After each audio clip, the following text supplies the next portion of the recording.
TCN వార్తలకు స్వాగతం. వార్తల్లోని ముఖ్యాంశాలు.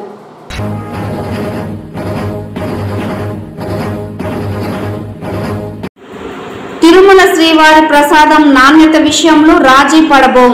రాష్ట్ర ముఖ్యమంత్రి నారా చంద్రబాబు నాయుడు.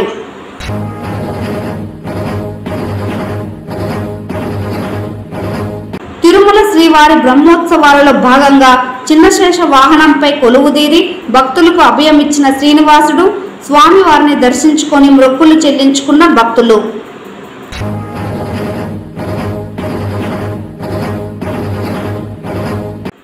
సెలవు రోజుల్లో పాఠశాలలు నిర్వహిస్తే కఠిన చర్యలు తీసుకుంటాం. చిత్తూరు మండల విద్యాశాఖ అధికారి సెల్వరాజ్. వార్తల్లోని వివరాలు. శ్రీవారి ప్రసాదం నాణ్యత విషయంలో రాజీ పడబోమని ముఖ్యమంత్రి నారా చంద్రబాబు నాయుడు స్పష్టం చేశారు. గతంలో ప్రసాదం బాగోలేదని చాలాసార్లు భక్తులు ఆందోళన చేస్తే నాటి పాలకులు పట్టించుకోలేదన్నారు. ప్రస్తుతం పూర్తి ప్రక్షాళన చేపట్టామని భక్తుల అభిప్రాయాన్ని తీసుకుంటున్నామన్నారు. తిరుమలలో 13.40 కోట్లతో నిర్మించిన వకులమాత వంటశాలను శనివారం సీఎం ప్రారంభించారు. అనంతరం ఆయన మాట్లాడుతూ వకులమాత కేంద్రీయ వంటశాలను ప్రారంభించడం ఆనందంగా ఉందని తెలిపారు. 1.25 లక్షల మందికి అన్నప్రసాదాన్ని ఈ వంటశాల ద్వారా అందించవచ్చునని అన్నారు. 18,000 మందికి అరగంటలో ఒక రకం వంటకాన్ని ఈ కిచెన్ ద్వారా అందించవచ్చునని, వెంగమాంబ, అక్షయ, వకులమాత వంటశాలలతో 3 లక్షల మందికి అన్నప్రసాదం అందించవచ్చునని అన్నారు. శ్రీవారి దర్శనానికి వచ్చే భక్తులకు మెరుగైన సేవలు అందించేలా ఆధునిక కిచెన్లు ఏర్పాటు చేశామన్నారు. శ్రీవారి ప్రసాదాల నాణ్యతలో రాజీ పడమని, ముడిసరుకుల నుండి ప్రసాదం బయటకు వచ్చే వరకు అన్ని జాగ్రత్తలు తీసుకుంటున్నామన్నారు. వెంకటేశ్వర స్వామి లడ్డు ప్రపంచంలో ఎవరూ ఎక్కడా తయారు చేయలేకపోయారని, దీనికి పేటెంట్ కూడా ఉందని, పవిత్రమైన శ్రీవారి లడ్డు, జిలేబీ, మైసూర్ పాక్, వడకు ప్రత్యేకత ఉందని అన్నారు.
ఒక అర్ధ గంటలోనే ఒక్కొక్క ఐటెంను బట్టి తయారవుతాయి.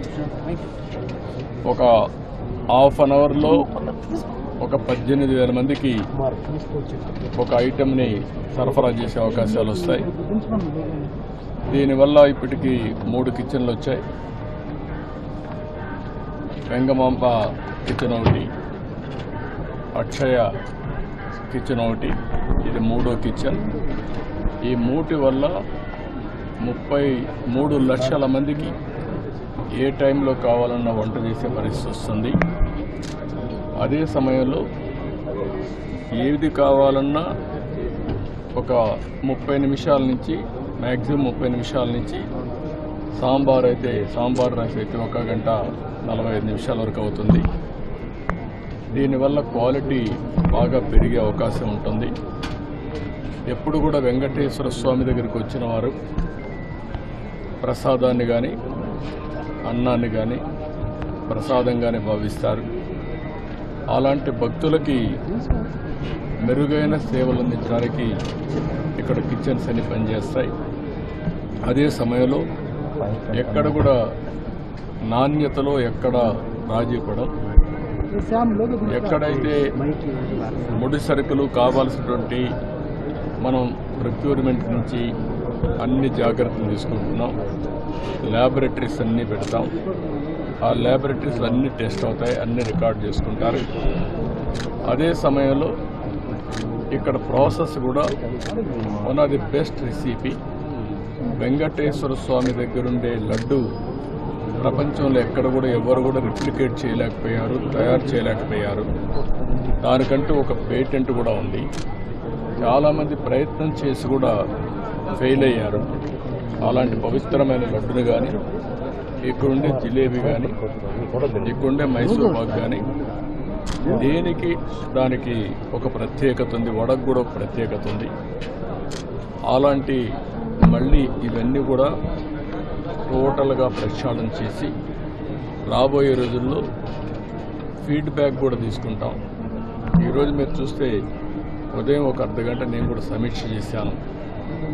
ఆ సమీక్షలో ఒకప్పుడు ఏవైతే పగడ్బందీగా చేయడానికి మొత్తం గ్రీన్ కవర్ అయితే ఇప్పుడు 72%కి వచ్చాం. డీప్ ఏదైతే ఫారెస్ట్ ఉందో దీన్ని 72%కి వచ్చాం. దాన్ని 90% తీసుకునే అవకాశం ఉంది. బయోడైవర్సిటీ కూడా ఫోకస్ చేయమన్నాను. అదే సమయంలో ఇక్కడ వాటర్ కన్జర్వేషన్ కూడా లాజికల్గా తీసుకుపోవాల్సిన అవసరం ఉంది. ఒకప్పుడు మెడిసినల్ ప్లాంట్స్ కూడా తీసుకొచ్చి పెట్టాం. ఇవన్నీ కూడా ఎందుకంటే ఒక పక్క బయోడైవర్సిటీ ఒకటి, రెండోది ప్రశాంతమైన వాతావరణాన్ని క్రియేట్ చేయడానికి అనుకూలమైన వాతావరణం చేయాలని చెప్పి ఉద్దేశంతో ముందుకు పోయాం. అది కూడా ఒకసారి మళ్ళా సమీక్ష చేశాను. రెండోది పరిశుభ్రత మీద కూడా ఎక్కువ శ్రద్ధ పెట్టమన్నారు. ఎక్కడెక్కడి నుంచో భక్తులు వస్తారు. భక్తులు వచ్చినప్పుడు వాళ్ళకు కావాల్సింది వెంకటేశ్వర స్వామి నామం తప్ప ఇంకొకటి మాట్లాడే పరిస్థితి లేకుండా వాళ్ళు అన్ని విధాల ఒక ప్రశాంతమైనటువంటి ఒక దివ్య క్షేత్రంగా ఇది ఎప్పటికప్పుడు ఉండాల్సిన అవసరం ఉంది. దానికి కూడా సజెషన్స్ ఇచ్చాం. అదే మరి ఇక్కడ ఫుడ్ కూడా ఏదో ఫ్యాన్సీ ఫుడ్లే కాకుండా ఇక్కడుండే భక్తుల మనోభావాలకు అనుకూలంగా ఇక్కడ మన సాంప్రదాయాలకు అనుకూలంగా ఉంటే చాలా బాగుంటుంది. అలాంటివి కూడా చేయమని చెప్పి ఆదేశాలు ఇచ్చారు.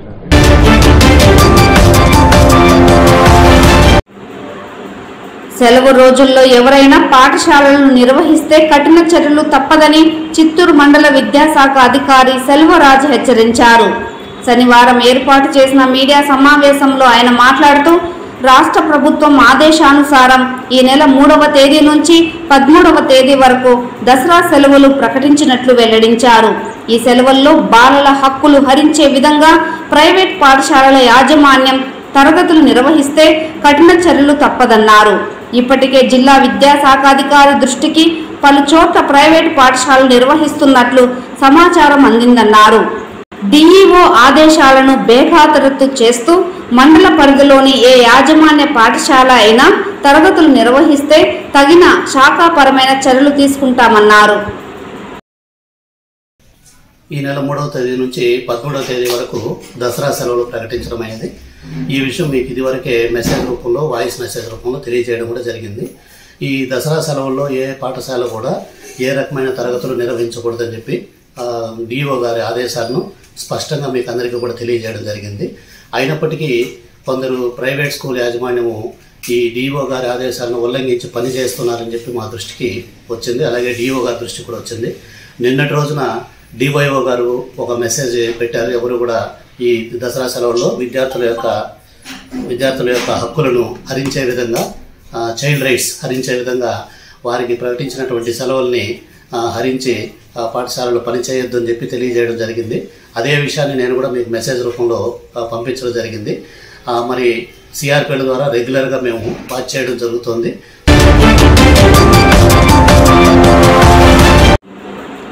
డ్రంక్ అండ్ డ్రైవ్ కేసులో భారీ జరిమానా విధించినట్లు ట్రాఫిక్ సిఐ నిత్యబాబు తెలిపారు.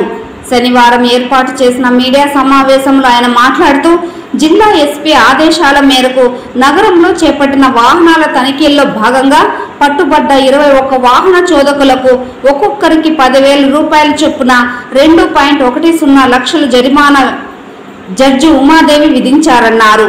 తాగి వాహనాలు నడపరాదని, త్వరలో స్వచ్ఛంద సంస్థలు, కళాశాల విద్యార్థులు సమన్వయం చేసుకుని ట్రాఫిక్ అవగాహన కార్యక్రమాలు నిర్వహిస్తామన్నారు. దొరికినటువంటి 21 మందికి, తాగి వాహనాలు నడుపుతున్న 21 మందికి ఈరోజు గౌరవ principal junior civil judge madam Umadevi madam garu ఒక్కొక్కరికి 10,000 రూపాయల చొప్పున 2,10,000 రూపాయలు 21 మందికి విధించడం జరిగింది. అదేవిధంగా రెండవసారి కనుక తాగి వాహనాలు నడిపితే వారికి జైలు శిక్ష విధించడం జరుగుతుందని చెప్పేసి కూడా మేము హెచ్చరించడం జరిగింది. రీసెంట్గా సాఫ్ట్ టౌన్ దగ్గర ఇద్దరు 2-వీలర్లో తాగి వాహనం నడుపుకుంటూ వెళ్ళి లారీ కింద వెనక టైర్ కింద పడి ఒకతను చనిపోయాడు, ఒకతను గాయపడ్డాడు. కాబట్టి ఇక్కడ ఒక కుటుంబము వీధిన పడింది, ఇంకొక కుటుంబము మానసిక క్షోభకు గురవుతా ఉంది. కాబట్టి దయచేసి ఎవరు తాగి వాహనాలు నడపద్దండి. అలా ఎవరైనా తాగి వాహనాలు నడుపుతున్నట్టు కనుక గమనించినట్లయితే ట్రాఫిక్ సిఐ నెంబర్ అయినటువంటి 9491074515 నెంబర్కి మీరు వివరాలు తెలిపినట్లయితే వాటిని గోప్యంగా ఉంచుతాము. వారిపైన drunk and drive cases book చేసి కోర్టులో హాజరుపరిచి వారికి తగిన శిక్ష పడే విధంగా చూస్తాము. కాబట్టి ఎవరైనా మీ దృష్టికి ట్రాఫిక్ ఉల్లంఘనలు కనుక వచ్చినట్లయితే, ట్రిపుల్ రైడింగ్ కానీ, సెల్ ఫోన్ డ్రైవింగ్ కానీ, ర్యాష్ డ్రైవింగ్ కానీ ఇలాంటివి ఏమైనా వచ్చినట్టయితే ఆ నెంబర్కు ఒక 10 సెకండ్లు వీడియో కానీ లేదంటే ఫోటో కానీ ఇలాంటివి పెట్టినట్టయితే వారిపైన తగిన చర్య తీసుకుంటాము. అదేవిధంగా రాబోయే కాలంలో కాలేజీ స్టూడెంట్స్ను మరియు ఎన్జిఓస్ వీరి యొక్క సహకారంతో మనకి టౌన్లో ట్రాఫిక్ యొక్క నిబంధనలు దీనిపైన విస్తృతంగా అవగాహన కార్యక్రమాలు చేపడతాము. మా జిల్లా ఎస్పీ సారు ఆదేశాల మేరకు కాలేజీ స్టూడెంట్స్ని ఇందులో సోషల్ సర్వీస్ కింద తీసుకొని వాళ్ళకి మరియు పబ్లిక్కి ట్రాఫిక్ నిబంధనలపైన అవగాహన కల్పించే కార్యక్రమం చేపట్టబోతున్నాము. నేషనల్ హ్యూమన్ రైట్స్ రాష్ట్ర నూతన కార్యవర్గాన్ని ఏకగ్రీవంగా ఎన్నుకోవడం జరిగిందని జాతీయ ప్రధాన కార్యదర్శి బుల్లెట్ రవి తెలిపారు. ఈ సందర్భంగా ఏర్పాటు చేసిన మీడియా సమావేశంలో ఆయన నూతన సభ్యుల ద్వారా ప్రమాణ స్వీకారం చేయించారు. నేషనల్ హ్యూమన్ రైట్స్ కమిషన్ ద్వారా ప్రజలకు సేవ చేయాలనే లక్ష్యంతో ముందుకు వెళ్తున్నామని, ఇందులో భాగంగానే రాష్ట్ర నూతన కార్యవర్గాన్ని ఏకగ్రీవంగా ఎన్నుకోవడం జరిగిందన్నారు. ఇందులో రాష్ట్ర ఉపాధ్యక్షుడిగా పూర్ణచంద్రారెడ్డి ఎన్నిక కాగా, కార్యదర్శిగా డేవిడ్, ప్రధాన కార్యదర్శిగా రాజగోపాల్, యూత్ సెక్రటరీగా కృష్ణమూర్తి రెడ్డి, జిల్లా అధ్యక్షుడిగా ధనుంజయ నాయుడు, ఉపాధ్యక్షుడిగా బాబు ఎన్నికయ్యారని పేర్కొన్నారు. ఈ సందర్భంగా జాతీయ ప్రధాన కార్యదర్శి బుల్లెట్ రవి వాళ్ళకి అభినందన తెలియజేస్తూ బొకేలను అందజేశారు.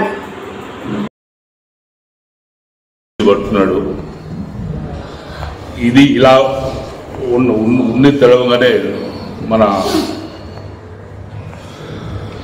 భారత రాజ్యాంగ నిర్మాత డాక్టర్ బిఆర్ అంబేద్కర్ గారు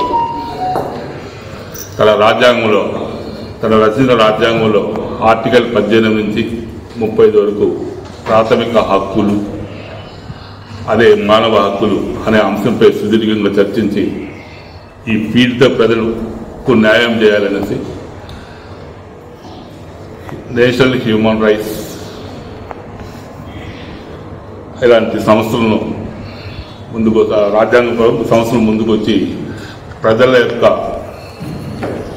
హక్కులను పరిరక్షించడానికి కోసం మేము ఖచ్చితంగా ముందుండి పోరాడతామని కూడా తెలియజేస్తున్నాను. అలాగే డాక్టర్ బిఆర్ అంబేద్కర్ గారు ఎన్నో విధాలుగా ఆలోచించి మానవునికి హక్కులకు సంబంధించిన విషయాలన్నీ రాజ్యాంగంలో పొందుపరిచి ఎవరైతే బలహీనులుగా ఉంటారో, ఎవరైతే పీడిత ప్రజలు ఉంటారో వాళ్ళందరికీ కూడా రాజ్యాంగపరంగా న్యాయం జరగాలని ఆయన కోరుకోవడం, దాని కోరుకున్న తర్వాత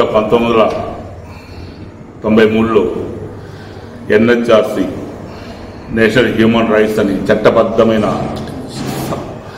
సంస్థలు ఏర్పాటు చేయడం జరిగింది. ఆ సంస్థలు పరిరక్షణలోనే వాళ్ళ ఆధీనంలోనే మా సంస్థ కూడా పనిచేస్తున్నది తెలియజేస్తున్నాను. మా national human rights registered by NCT national capital territory Delhi కేంద్రంగా మా సంస్థ రిజిస్టర్ చేయబడింది. ఈ సంస్థలో మాకు ఆల్రెడీ మా సంస్థ సభ్యులకు లీగల్ సర్టిఫికేట్స్ కూడా, ఎలిజిబుల్ సర్టిఫికేట్ కూడా మా సంస్థ కలిగి ఉన్నాము.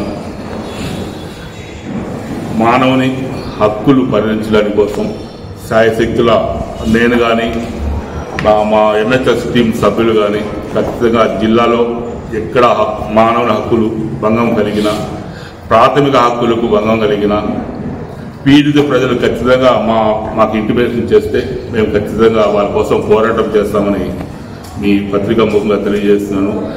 ఎంత బలవంతుడైనా, ఎంత ఉన్నతాధికారి అయినా ఖచ్చితంగా అన్యాయం జరిగిన చోట మా సంస్థ సభ్యులు ఖచ్చితంగా మేము పోరాటం చేసి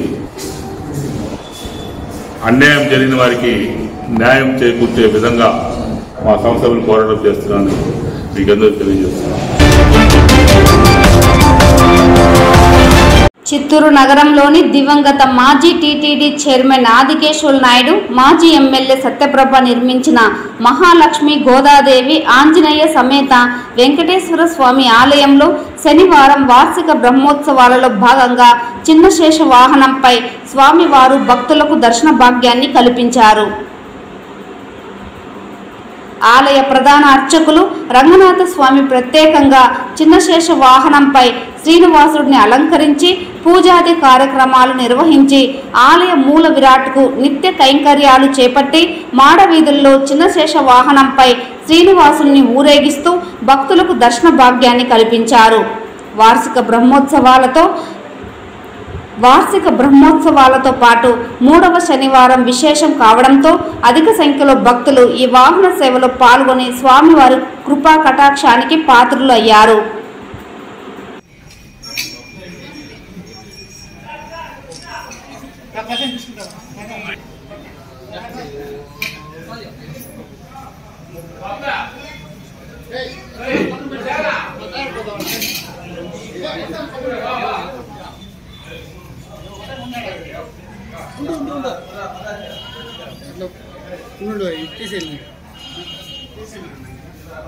అంటే కలిసి నిలుగు తీసేదా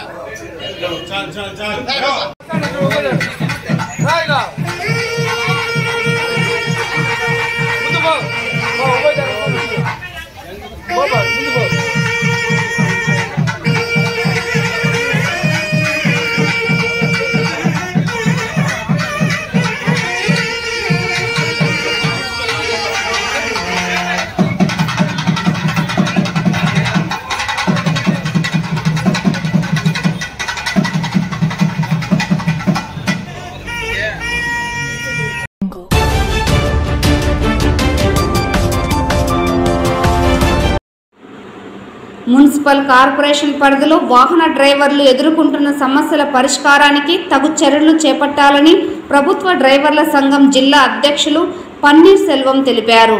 ఈ సందర్భంగా సమస్యలతో కూడిన వినతి పత్రాన్ని నగర కమిషనర్కు అందజేశారు. అనంతరం ఆయన మీడియాతో మాట్లాడుతూ గత కొన్ని సంవత్సరాలుగా మున్సిపల్ కార్పొరేషన్ పరిధిలో రెగ్యులర్గా ప్రభుత్వ డ్రైవర్లు విధులు నిర్వహిస్తున్నారని, వీరి సమస్యల పరిష్కారంలో అధికారులు జాప్యం వహించడం బాధాకరమన్నారు. ప్రభుత్వ రెగ్యులర్ డ్రైవర్లకు పెండింగ్లో ఉన్న స్పెషల్ పే తక్షణమే అందజేయడంతో పాటు అర్హత ఉన్న డ్రైవర్లకు ప్రమోషన్లు కల్పించాలని విజ్ఞప్తి చేశారు. అంతేకాకుండా అవుట్సోర్సింగ్ కాంట్రాక్ట్ డ్రైవర్ల సమస్యలపై దాదాపుగా 15 నుండి 20 సంవత్సరాలుగా పోరాడుతున్నామని, కాంట్రాక్ట్ అవుట్సోర్సింగ్ డ్రైవర్లు జీతాలు తీసుకుంటున్నారే తప్ప వారిని డ్రైవర్లుగా గుర్తించడం లేదని, వెంటనే వారికి ఆప్కాస్ ద్వారా డ్రైవర్లుగా గుర్తింపునిచ్చి మిగతా కార్పొరేషన్ తరహాలోనే జీతాలు చెల్లించాలని డిమాండ్ చేశారు. ఇందుకు సంబంధించిన వినతి పత్రాన్ని మున్సిపల్ కమిషనర్కు అందజేశామని, కమిషనర్ సైతం సానుకూలంగా స్పందించి సమస్యల పరిష్కారానికి కృషి చేస్తానని హామీ ఇవ్వడం జరిగిందన్నారు. ఈ కార్యక్రమంలో సంఘం సభ్యులు రోషన్ బాషా, షణ్ముగం, రామన్న, మురళీమోహన్, అరుణ్ బాబు, వెంకటేష్ తదితరులు పాల్గొన్నారు.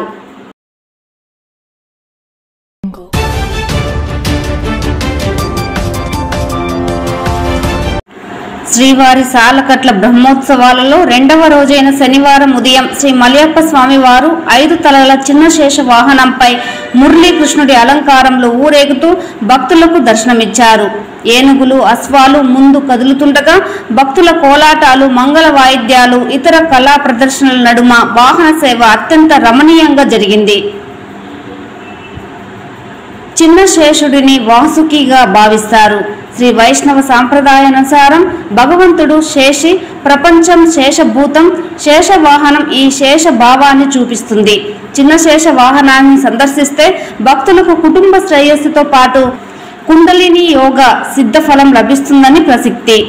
రాత్రి 7 నుంచి 9 గంటల వరకు హంస వాహనంపై స్వామివారు భక్తులను కటాక్షించనున్నారు. ఈ కార్యక్రమంలో తిరుమల శ్రీ శ్రీ పెద్ద జిఆర్ స్వామి, శ్రీ శ్రీ చిన్న జిఆర్ స్వామి, టీటీడీ ఈవో శ్యామలారావు, ఆలయ డిప్యూటీ ఈవో లోకనాథం తదితరులు పాల్గొన్నారు.